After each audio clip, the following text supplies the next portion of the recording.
once again for the renegade master. Back once again for the renegade master. Back once again for the renegade master. Back once again for the renegade master. Back once again for the renegade master. Hello my renegades, and I am back on this lovely Sunday evening, and I am in my relaxing gear, so that's why you can see me dressed as I am. But as I said, no watch that. So we are back to look at Love Island season 10 episode 3, and we'll get into it. So we know from the last episode that Zach entered the chat and Zach picked the person who he was going to steal from one of the lads, and he picked Catherine and he stole her from Andre. So basically we're just like leading on from that. So as I keep saying, with the text and these challenges, it's a bunch of fuckery. So right, you know, we know that we know that Andre then gets a text to basically say that he needs to couple up with someone, or he can be potentially dumped from the island because now he's single.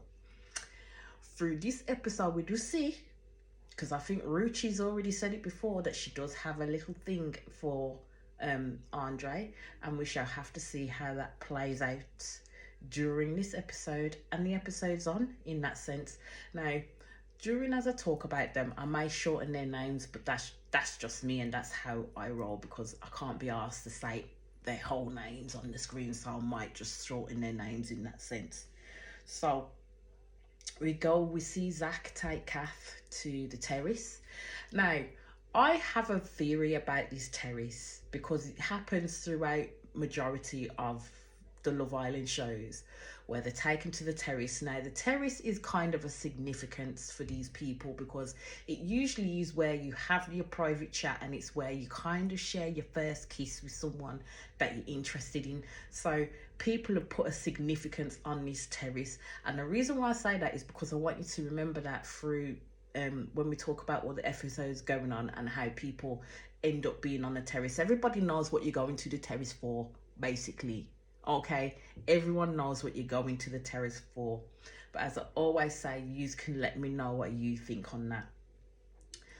Andre's there saying that, you know, it's no big deal, because I think Zach comes and speaks to him throughout this episode as well, and he's like, it's no big deal, it's fine, he ain't really feeling like he's been done over. And I'm like, mate, you are, because we all saw your face.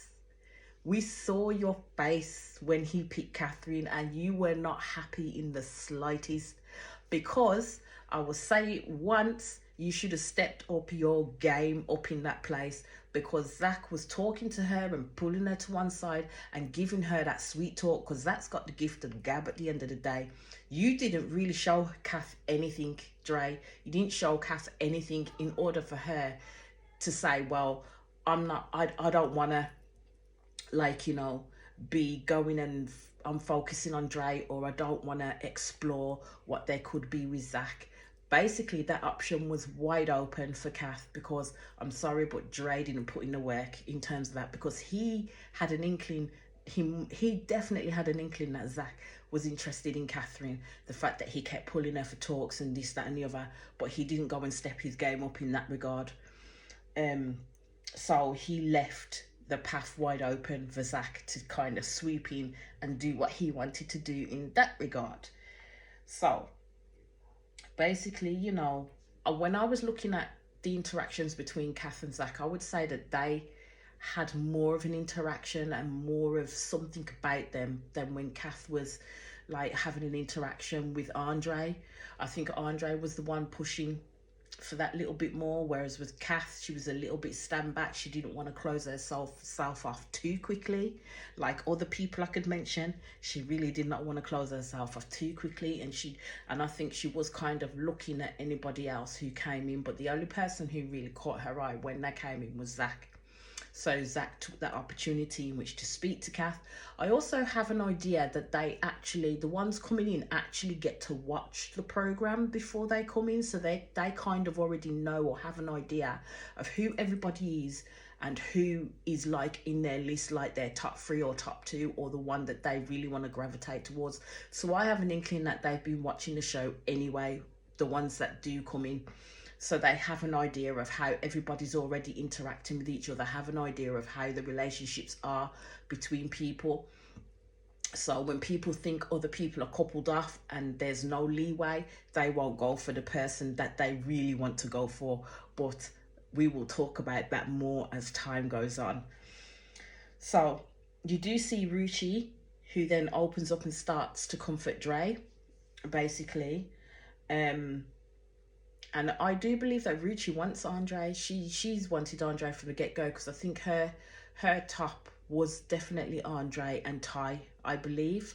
But as she says, Ty's already gone with Ella and they're working their situations out in that respect. And as I said, it's early days. But the opening's there now for Ruchi to put her bidding to Andre to see if she can then couple off with Andre. So all I'll say about Zach is he's got the chat about her. That man has got the chat about her. Like, seriously, he has definitely got the chatter. And like I said, when I go back to the instance when he's talking to Dre, do you know what I mean? And like, you know, speaking to him and saying that, you know, he didn't know that he would have to do that, but Kath, hope there's no hard feelings, but Kath was who he was feeling at that time. And Dre's like, yeah, he's chill. He's proper chill, but Dre weren't chill. He was so not chill, because Dre was locked on Kath, like proper locked on Kath. So then it moves back to, like, you know, Zach and Kath coming back from the terrace, as they call it, and the dudes split off as normal. Dudes go chat, the girls go chat. Now my thing is when you tell the girls the gossip, like Kath told the girls, because they kissed, and Kath told the girls how much of a good kisser he is. My thing is these people are not really your friends. Do you know what I mean? So they could be plotting on you behind your back, because you could be thinking you've got something good with this person that's just come in. You've gone chatted your business to all the girls. Now the girls are going to be plotting on you and thinking, oh, Izzy, I need to get to know this person. So that's how it kind of works. Because then that's where, as I said, the competition jumps right in, because these girls are looking to pair off with people. The lads are looking to pair off with people. And it's a competition against each other of who can get who and who can keep who together in that sense. We go to Kath and Andre. They end up talking and having a conversation, and they're basically saying that everything's good on their level. And I'm just like, all you could see when Andre was speaking to Kath was Andre's whole emotion, because as I said, expressive faces. Like me, myself, I do have an expressive face, so what I'm not saying will clearly show on my face. This is why I can't lie worth a motherfucking damn, to be fair. So I'll be no good on these types of shows, because everything that I'm thinking will clearly show on my face. If I don't like something, it's going to show you I don't like something. But at the end of the day, Kath is saying that she wants to get to know Andre and she wants to get to know Zach. Now, my thing is if you've got more of an interest in one and not so much of the other, then how do you get to know two people at the same time? Because my brain power could not do it, to be fair, because I'd been mixing up your names, I'd been mixing up what you've told me and all that shit. But at the end of the day, you's like letting me know what you think in regards to that. But I'd been mixing all the shit up, to be fair, and getting myself into a whole heap of bother. So that's why I don't know how they can like kind of compartmentalize the fact that they want to get to know this person for this quality, but then they want to get to know this person for that quality. That's the bit that I can't get my head around, especially when you start involving your emotions in it. So my thing is how do they take away the emotions when they're trying to get to know two people or maybe even three people all at once? I just don't see how that works, like logistically how that properly works, how you can literally compartmentalize. One person is there, that person is there, and that person is there. I just don't know how that works. Right, so basically they all go off to bed, and you know, once they're coupled off, they all get to sleep in the beds with their couples and stuff like that. What I thought was bait though was in the morning, I can't remember who it was, but I don't know if it's Mitchell or somebody across the room asking Dre how he slept by himself, and then once they got the answer from Dre, then turning around to Catherine and Zach, while saying to Zach, how do you sleep with Catherine next year? And I'm like, that's raw bait, man. That is absolute bait. How could you bait the man up like that? Like, knowing full well that you could see the man's feelings across his face in the fact that Zach took Kath, and then you had to bait him up in the fact that he went to bed on his own, because that's how it works. He's now single. At the end of the day, that was not fair. For that, I think for that whole day, for that part of that episode before other stuff came in, Andre just seemed down, not his normal, like, bubbly, outgoing, out towards self in that sense. So, and basically Zach is saying that he's not putting too much into him and Kath at the moment. He's just getting to know her. And as I said, at this stage, it's early days for all of them. So at this stage, it's the just getting to know you stage. It's the kind of, as I say, the honeymoon phase, because you don't know these people's real personalities unless they really want to show you that early on. But I don't think they're going to do that early on. What they are going to do is hold that shit back until they're comfortable enough to literally say, well, here's all of me, now what you're saying, in that sense. Or basically, some of them could be just raw, just playing a game. That's how I see it. They're raw, just playing a game, because at the end of the day, you got 50 grand on the line, do you know what I mean? You ain't gonna fuck that up. You ain't not gonna try and fumble the bag in that sense, are ya, to be fair? Jess is talking about who she feels, and Jess is feeling Ty and she's feeling Mitch. And you see the flirtation between Jess and Ty in that sense. I just think it's on route with Ty, to be fair. When he flirts with someone, not even if he don't mean it and it's just like a little bit of banter, to him, it could be banter, but to the other person, it's like they're thinking you're coming onto me, and then you're liking what you're seeing, basically, and then they're investing their time with him. Whereas for him, it's just like a quick dalliance in that sense, because that's what he's used to. So my thing with Ty is how is he going to be able to double that back, especially if he sees his partner that he's with, like with Ella that he's with, is getting incensed and upset about the behaviours that he does take with other women. But we shall talk about more of that as the episodes go on, and I get to talk more, because I know there's a lot more episodes and I have to do a lot more videos in order to catch up with you all and hope you all interact with me at the same time. So then the text comes in. What did I say about those texts? Fuckery. So it perks up Andre anyway, because the text is for Andre and he has a date. So we have someone new, a girl coming in named Whitney, and she's basically waiting for him at the beach to go and have a date with her. So he's off, he gets ready, he goes down, and I will say Whitney's a bit yes, she's a bit of all right too, to be fair.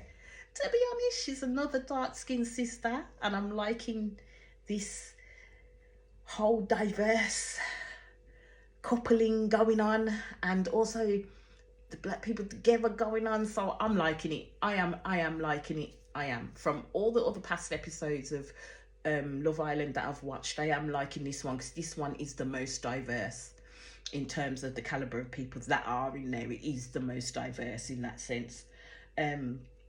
So he's gone down, he's gone to meet Whitney, and Whitney is me. Like, she raw is me, to be frank. She's like a straight talker, and she's like, she don't take no bullshit, but you can also tell that her guards are up to a point where she's only going to give you bare minimum until she feels that she can give you a bit more. So as she says, she's kind of like a slow burner with people, because I think she likes to get the mettle of people before she opens up that little bit more. I'm liking her style. I am liking her style. So you see, when you go back to the villa, you see that Ellie and Kath chat after Andre's gone out to his date. And basically, Kath is saying she's not jealous, she's just intrigued in terms of who the new person will be coming in. And basically what she wants is Andre to literally crack on with someone else, to be fair, because she's going to crack on with someone else. And this is why I say that I think with Kath, she wasn't that invested in Andre. Yes, she found him attractive, and yes, she found him good to talk to, but he didn't click or rev her motor in that sense. is what I'm trying to say. Right, I will say that sometimes I'm not happy with how some of the guys talk about the girls. Like in this episode with Zach, how he was talking about Kath. And then sometimes I kind of think to myself, are these people really looking for love connections, like looking for love connections, or is it just a here and now type thing? Or is it just for them applying to these types of shows is a quick way of getting famous?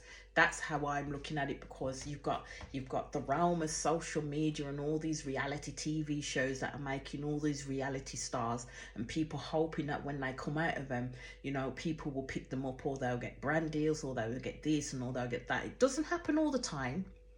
Happens sometimes, but not all the time in that regard. And that's why I'm thinking is some of the young ones today thinking, oh, if I get on this show, then it will give me the scope that I need in order to lift my career off. So, you know, you got Whitney and Andre that have come back in. All the girls get up to greet Whitney, and I see the little checkout. I see the little checkout that Kath gives. Kath's checking her out hard just to see, okay then, all right, got another sister in here, let's see what this is all about. And then you got Andre, who's quite happy with Whitney, but what I would say is I don't think Whitney's in the slightest attracted to him in that sense, but she's hoping to get to know the guys in the villa and seeing how that goes. And to be fair, I honestly believe that Ruchi and Andre probably suit each other more than him and Whit, and more than him and Kath. But right now, I don't think Andre sees Ruchi. I know that through some of the episodes and through this episode, Ruchi was going and giving Andre cuddles, which he was enjoying. He was enjoying those, giving Andre cuddles and then going back to her bed in terms of being with Mehdi, because she's matched with Mehdi at the moment. So as I said, they have to sleep in their couples. But yeah, Whit is confident as hell, like hella confident, and she says what she says and she means what she says in that regard, and she doesn't really take no BS from nobody.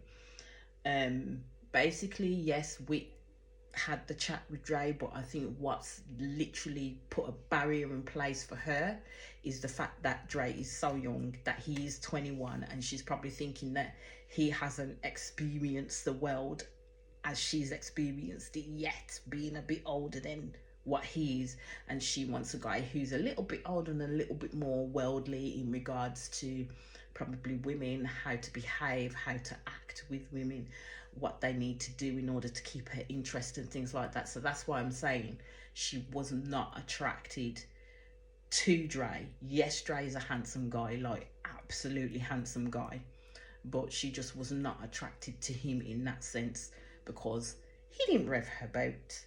But in terms of age maturity, it's not what she's looking for. So then we go again to Jess and Ty, and of course Ty is hella flirting with Jess and telling her how nice she looks. Jess is lapping it up because Ty is one of her tops. Ty and Mitchell is one of her tops. But as I said with Ty, he's just a natural flirt bag. To be fair, he is an absolute natural flirt bag. And in terms of Mitchell, I don't think Mitchell's really looked away from Molly in that sense. So his eyes are not necessarily opened to anybody else in that villa at this moment in time. He's literally got a set of blinkers on, and it's all just for Molly, which ain't great in the first instances of Love Island, because then you're putting all your eggs in one basket, you know what I mean? So, and you're not necessarily opening up yourself to anybody else, or the possibility that anybody else could actually be a better match for you than the person that you're with. So basically, we see Jess and Ty talking, and Jess was basically talking to him about how she felt and stuff like that. And Ty is also another one who's good with his words, and he basically friend zoned her. So he basically said, yeah, they have the flirt, they have the banter, but that's all there is to it. He ain't looking into anything more in regards to getting to know Jess even further. So Jess had to take that basically on the chin. So then you see that Ty tells Ella in terms of the fact that he's basically put Jess in a friend zone, and Ella's praised him for that, basically, because you can't keep leading the girl on, because I think Ella knew that Jess liked Ty, definitely liked Ty, and that's how Jess was seeing it in terms of the flirtation, that he liked her back in that sense. So I think in the background she was kind of egging Ty on to put in a boundary with Jess, because I think Ella's literally stuck her eggs in one basket when it comes to Ty. She's definitely feeling Ty, but at the moment we don't know where Ty's head is where it comes to Ella. Yes, he likes her, yes, he finds her attractive, and yes, he wants to get to know her, but Ty has a very much of a wandering eye at the end of the day. So then it goes to Maddie and Whitney. So Maddie and Whitney have started to talk to each other, and you can actually see a little bit of a spark between them two, even though it's low-key, low-level kind of base flirting between them at the moment. And to be honest, that's what Maddie likes. Maddie likes a woman that he calls a boss woman, basically a woman with a lot of confidence, a woman that can essentially tell him what to do and do certain things. So yeah, Maddie clocked Whitney in that sense, because he could see that she was a very outspoken, very confident woman, and that's what drew him to her. And basically you go to Molly and Mitch, and them two, as again, have put all their eggs in one basket with each other. They've both said to each other that they've chosen each other and have not looked back. And Molly has point blank come out and said that she's not looking at anybody in the island at the moment. And she hasn't said that she's open to getting to know anybody else, but she has said that her and Mitch have literally just clicked, and that's where it is at the moment. Now, we all know that, you know, Molly is a person that jumps in very quickly. As she said in her VC, she jumps to fall in love with people quite quickly. So as I said, we'll see how that pans out. But as I keep telling you, as I told you from the last episode to this episode, keep in mind how Molly is acting, in terms of she's put all her eggs in one basket with Mitchell. She's saying she's caught that connection with Mitchell, and that's where she wants to stay. She's not really open at this moment in time to get to know other people within the villa itself. She hasn't necessarily gone and flirted with anybody else. She speaks to other people, but not necessarily opened herself up to that in that sense. And as I said, when she was talking to Zach in the first instance, there was no attraction there. She didn't fancy him, and she point blank said that, you know, he made her so zen she wanted to fall asleep, basically, but she was sticking by her man. And that's what she said, she was sticking by her man. So as we wrap up this episode, that's what I'm going to keep telling you to remember. And we will come back and we will talk about more in episode 4. But as again, remember guys, if you've got anything to say, please put it in the comments and I will answer back. Or anybody else got anything to say, please put it in the comments and I will answer back. And also, please subscribe. Please hit that notification button, because more videos will be coming along as time goes on. And that's where we end it for today. Peace out.